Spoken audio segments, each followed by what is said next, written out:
তীব্র দাবদাহ, জলের দাবিতে কদমতলা মোড়ে অবরোধ। মূলত তৃণমূল প্রার্থী সৌগত রায়কে ঘিরে বিক্ষোভ। সে ছবি দেখাবো আপনাদেরকে। পৌরসভাকে দ্রুত ব্যবস্থা নেওয়ার নির্দেশ সৌগত রায়।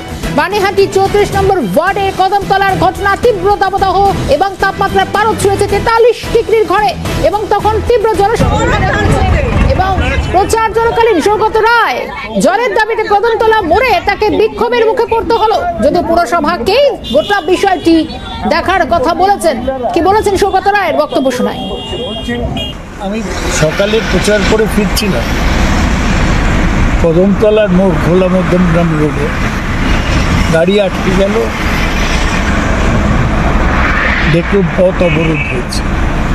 অনেক বাস টাস ছিল আর অবরোধ করেছিল মহিলারা। আমি তখন তাদের সাথে গিয়ে কথা বলি। ওরা বললেন 6 দিন ওদের শ্যামশ্রী পল্লীতে 34 নম্বর ওয়ার্ড বানিহাটি জল আসছে। আমি তখন পৌরসভার সাথে কথা বলি। তীর্থঙ্কর ঘোষ বললেন যে 12টা থেকে জল আসার কথা। সব কাউন্সিলররা এলেন, সোমনাথ দে, প্রদীপ বড়ুয়া, সবাই মিলে বুঝিয়ে আমরা মহিলাদের অবরোধ তুলে নিলাম। পুলিশ ছিল, কিন্তু পুলিশকে আমি বলেছি কিছু না করতে।